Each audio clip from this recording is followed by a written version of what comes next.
Hello दोस्तों, कैसे हैं आप सब। एक बार फिर से आप सबका स्वागत करता हूं आपके अपने चैनल टूरोपीडिया हिंदी पर। आज हम आपको जिस देश के सफर पर लेकर जा रहे हैं जहां एक बेटे को बेटी की तरह रखा जाता है ताकि वो घर का सारा काम कर सके। सुनने में ये थोड़ा अजीब जरूर लग सकता है, लेकिन यही सच है। आज जिस देश या जिस महाद्वीप के बारे में आपको बताने जा रहे हैं, उस देश में संडे के दिन आप चाहकर भी आराम के अलावा कुछ और नहीं कर सकते।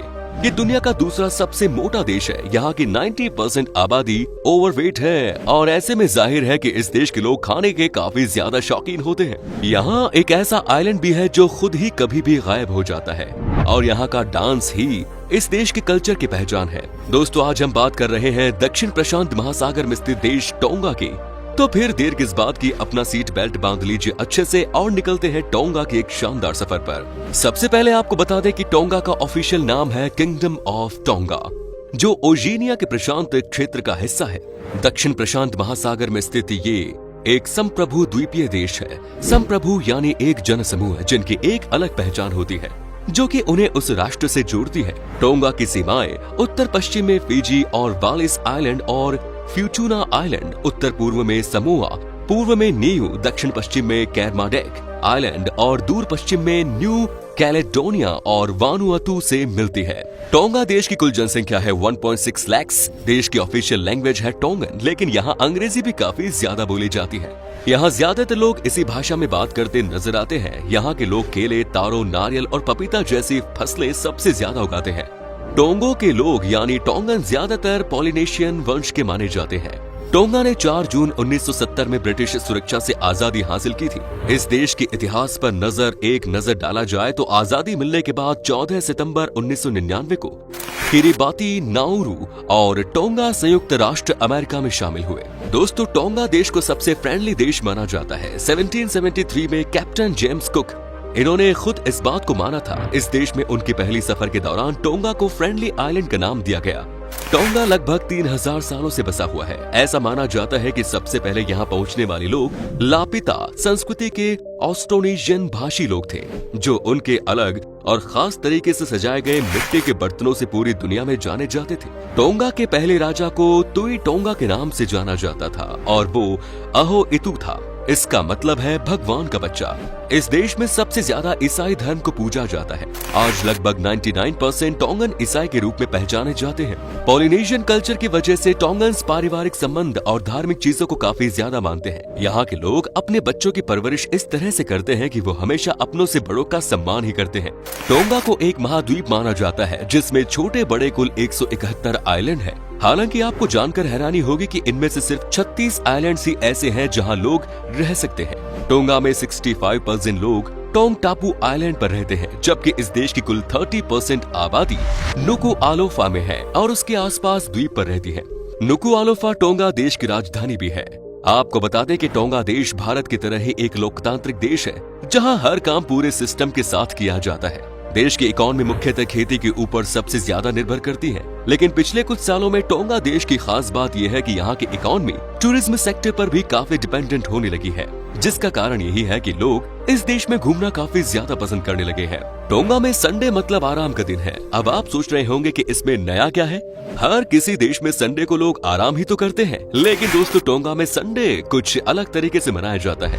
यहाँ इस दिन लोग सिर्फ आराम ही करेंगे और कुछ नहीं। संडे के दिन यहाँ सड़कें सुनसान हो जाती है। आपको संडे के दिन यहाँ एक चींटी भी देखने को नहीं मिलेगी। कोई भी मॉल, रेस्टोरेंट और चर्च भी खुला दिखाई नहीं देगा। रविवार के दिन टोंगा में कोई भी काम करना मना है। यहाँ तक कि इस दिन यहाँ लोग कोई स्पोर्ट्स भी नहीं खेल सकते। रविवार को टोंगा में सिर्फ आराम करने और अपने परिवार के साथ वक्त बिताने की इजाजत है।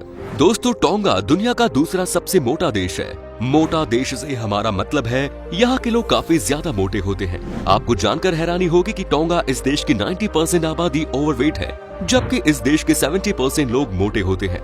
ऐसा माना जाता है कि यहाँ के 40% आबादी को टाइप 2 शुगर है, जिसका सबसे बड़ा कारण यहाँ के लोगों का फैटी मांस खाना, जो सीधे न्यूजीलैंड से मंगाया जाता है। यहाँ के लोग ऐसा मांस खाते हैं जिसकी गिनती सबसे फैटी मांस में की जाती है।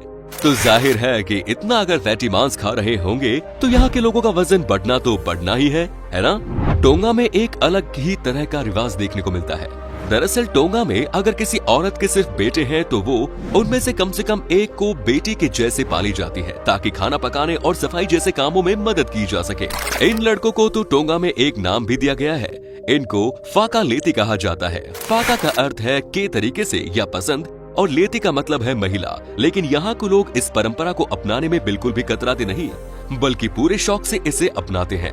1965 में टोंगन के 6 युवा एक ऐसे द्वीप पर 15 महीने तक जिंदा रहे थे जहां रहने के बारे में कोई सोच भी नहीं सकता। इन युवाओं की काफी तारीफ भी हुई थी। विलियम गोल्डिंग द्वारा 1954 के सबसे ज्यादा बिकने वाले नोवेल के बाद इस घटना को real Lord of the flies करार दिया गया था।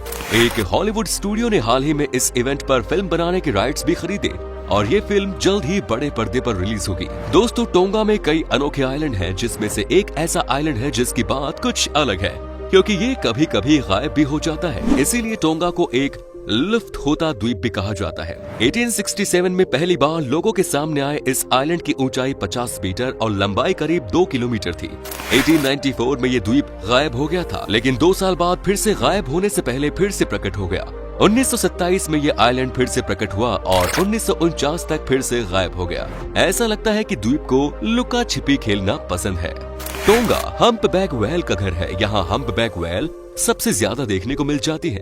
हालांकि ये व्हेल यहाँ रहती नहीं बल्कि किसी और काम के लिए आती है। वे हर साल टोंगा के गर्म पानी में बच्चे जन्म देने और अंटार्कटिक लौटने से पहले अपने बच्चों को पालने के लिए कुछ दिनों के लिए रहती है। दूर दुनिया से काफी ज्यादा लोग टोंगा इस व्हेल को देखने के लिए आते हैं। टोंगा में मेडिकल सुविधाएं काफी कम है। नुकुआलोफा और नियाफू के शहरों में सीमित इमरजेंसी और आउट पेशेंट सुविधाओं वाले अस्पताल है, लेकिन अगर किसी को बड़ी बीमारी है तो उसे सीधा न्यूजीलैंड भेजा जाता है। गंभीर बीमारियों के इलाज के लिए टोंगा में कोई खास सुविधाएं नहीं है। टोंगा देश के क्राइम रेट की बात करें तो इस देश में क्राइम रेट काफी कम है, लेकिन इस देश से जुड़ा एक फैक्ट ये भी है कि यहाँ रात को महिलाओं को घरों के बाहर निकलने नहीं दिया जाता। साथ ही इस देश में बाहर से आए लोग ही अपनी सुरक्षा के लिए खुद जिम्मेदार होते हैं। हालांकि इस देश के कानून काफी सख्त होते हैं। अगर आपके पास अपना पासपोर्ट नहीं है तो आपको पूछताछ के लिए कहीं से भी किसी भी समय उठाकर ले जाया जा सकता है। यहाँ कुछ इमारतों की तस्वीरें लेना पूरी तरह से बैन है। यहाँ अगर सड़कों पर तेज गाड़ियाँ चलाई तो समझ लीजिए आपकी खैर नहीं। अगर आप पायरेटेड सामान खरीदते हैं तो आप पर यूएस कानून के तहत मुकदमा चलाया जा सकता है। यहाँ पुरुषों और महिलाओं के लिए सार्वजनिक स्थान पर टॉपलेस होना गैर कानूनी है। इस देश के लोग खाने के काफी ज्यादा शौकीन हैं। खाना इस देश के कल्चर का एक हिस्सा भी है। यहाँ की खाने की परंपरा में दिन में 2 बार खाना शामिल है, जिसमें यम, तारों के पत्ते, स्वीट पोटैटो, कसावा, मछली या सुअर का मांस शामिल है। दिन में 3 बार खाना खाना टोंगा देश का ट्रेंड बन चुका है। अब पता चला इस देश के लोग इतने मोटे क्यों होते हैं। दोस्तों, खाने के अलावा टोंगा देश के लोगों को डांस का काफी शौक है। लका लाका टोंगा का नेशनल डांस फॉर्म है। ये डांस टोंगा के नेशनल इवेंट पर भी परफॉर्म किया जाता है। लका लाका शब्द का मतलब टोंगन भाषा में तेज या सावधानी से कदम उठाना होता है। ये परंपरा 19वीं शताब्दी में विकसित हुई थी, जो आज यहाँ के कल्चर का हिस्सा मानी जाती है। साथ ही इस देश की खुद की एक नेशनल ड्रेस भी है, जो यहाँ के लोगों के लिए काफी महत्वपूर्ण मानी जाती है। टोंगा राज्य में न्यूएफओ एक छोटा सा द्वीप है। यहाँ के लोग मेहनती होने के साथ ही काफी दिमाग वाले भी होते हैं। कई साल पहले इस द्वीप में कोई पोस्टल सर्विस नहीं थी, ना ही यहाँ तक कोई ईमेल पहुँच पाता था, जिसके बाद बाहरी दुनिया से कोई भी डाक या कागजात प्राप्त करने के लिए यहाँ के लोगों ने एक अलग विचार रखा। इसके लिए लोगों ने एक तैराक का इस्तेमाल किया, जो पानी में तैरकर जहाज तक जाता था और टोंगा के डाक और ईमेल लेकर लोगों के पास वापस आता। उसके बाद इस द्वीप को टिन कैन आइलैंड के नाम से जाना जाने लगा, लेकिन एक दिन शार्क ने तैराक पर हमला कर दिया, जिसके बाद इस प्रक्रिया को बंद करना पड़ गया। आपको शायद इस बात की जानकारी होगी कि टोंगा पहला ऐसा देश है जिसने चिपकाने वाली स्टैंप बनाई थी। जी हाँ, सही सुना। 1963 में टोंगा ने दुनिया का पहला खुद चिपकने वाला टिकट जारी किया था। कई डाक टिकट इतने बड़े थे कि उन्हें सामान्य डाक लिफाफे में नहीं रखा जा सकता था।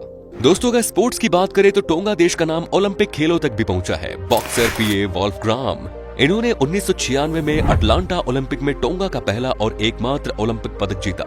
उन्होंने सुपर हैवीवेट बॉक्सिंग में सिल्वर मेडल जीता था।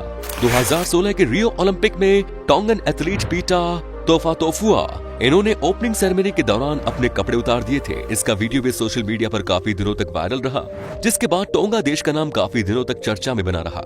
टोंगा में 2 आधिकारिक भाषाएं टोंगन और अंग्रेजी है, लेकिन टोंगन में 10 तक गिनने का तरीका जानकर आप हैरान हो जाएंगे। टोंगन भाषा में अलग अलग चीजों के लिए अलग अलग तरीका है, जैसे कि नारियल गिनने के लिए अलग शब्द इस्तेमाल होता है, तो मछली गिनने का अलग तरीका।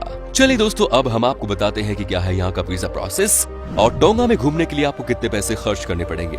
तो आपको बता दें कि आपके पास अगर सारे डॉक्यूमेंट्स मौजूद हैं, तो आपको वीजा लगभग 10 से 15 दिन के अंदर मिल जाएगा। और अगर आप अकेले हैं तो आपको टोंगा घूमने के लिए 7 से 8 दिन में लगभग 2870 टोंगन पा अंगा 1000 रुपए खर्च करने होंगे।